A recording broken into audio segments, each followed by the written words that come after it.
Atol sa pagpang-harvest sa watermelon ug sikwa sa barangay Kauswagan, Dapitan City, gawad gali nga Egbo Farmers Association giduaw ni Nanay Belen. Alang sa dugang detalye dawaton nato si Regine Cabilin.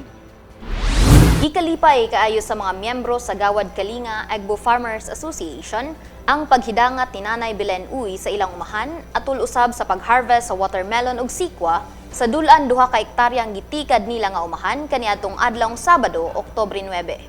Kapin sa 2 ka gatos ka kilo nga watermelon sa unang harvest niini ug laing kapin sa gatos usab ka kilo ang ilang napupo sa sikwa nga bisan pa sa kamaot sa panahon. Sadya silang nag-harvest sa ilang abot tungod kay giduyugan usab sila ni Nanay Belen sa ilang pag-harvest. Gipahigayon usab ang hamubong pakigpulong ni Nanay Belen ngadto sa mga miyembro sa Egbo alang sa pagdasig kanila sa pagpadayon sa pag-ugmad sa ilang umahan kay kini lamang ang paagi nga mahawa sila sa kalisod ug makakat-on usab sila sa pagnegosyo sa ilang kaugalingon. Mapasalamaton kaayo si Mr. Alex Tagapan, ang presidente sa maong asosasyon, ngadto kang Gobernador Berto Uy ug sa iyang kapikas nga si Nanay Belen Uy tungod sa ilang tabang ug ayuda nga libreng gihatag kanila gikan sa unang pagtikad sa ilang umahan hangtod sa pagbaligya sa ilang mga abot. Mapasalamaton kay kunya kaming mga grupo sa Egbo sa Kauswaganon, mapasalamaton kay wala pa sila, wala gid mi makita sa among pundo, sa among pagkapobre.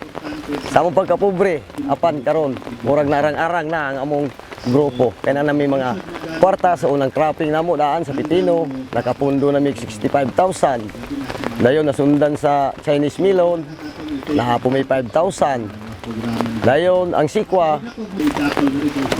first harvest, murag naa sa 100 kilos. Dayon ang watermelon, first harvest, 100 kilos po. So ako, mapasalamaton gigay ko sa atong pinalanggang gobernador. Atul sa maong hamubong programa, gitunol ni Nanay Belen ang dugang mga kagamitan sa pagpanguma, lakip na ang mga abono ug makina sa patubig nga ilang magamit sa umahan. Dili pa lang usab dugay, nakadawat usab sila og usa ka himsog nga kalabaw aron magamit nila sa ilang pagdaro sa umahan sanglit dili man kini masulod sa taktura tungod sa kahilit ug hagipot ang dalan paingon sa ilang umahan. Gihatagan usab ang mga miyembro sa Egbo og bugas ug mga food packs alang sa ilang konsumo. Sa kabahin usab ni Mrs. Elma Tagapan, retired master teacher ug kasamtangang tresorera sa ilang asosasyon, nga matud pa nga ang tuyo nila sa pag-apil sa Egbo aron sila magkahiusa ug magmalambuon ang ilang tagsa-tagsa ka pamilya. Nang hinaot usab siya nga unta magpadayon si Gob Berto Uy sa iyang pagsuporta kanila aron mas mulambo pa ang ilang kapanginabuhian. Ako niapil sa kapunungan sa Kauswaganong Egbo sa Kauswagan aron mulambo ang mga katawhan sa maong barangay. Ang among tuyo dinhi ang panaghiusa, ang kalambuan para sa among tagatagsa ka pamilya. Among gipangayo sa Ginoo nga hinaot unta nga kaning among kalihukan karon mulambo sa panabang sa among gobernador ug hinaot unta nga mo ayuda gid siya namo para sa kayuhan sa among barangay. Hinaot pa unta. Dugang katugbawan sa maong panagtigom, gipahigayon usab ang usa ka raffle draw. Din ang premyo niini ang mga used clothing gikan sa mga empleyado sa Office of the Provincial Agriculturist nga wala na nila gamita.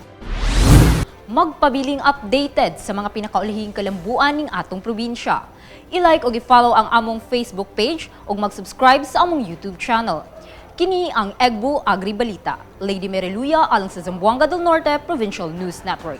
Ang dapig sa kamatuuran, duyog sa kalambuan.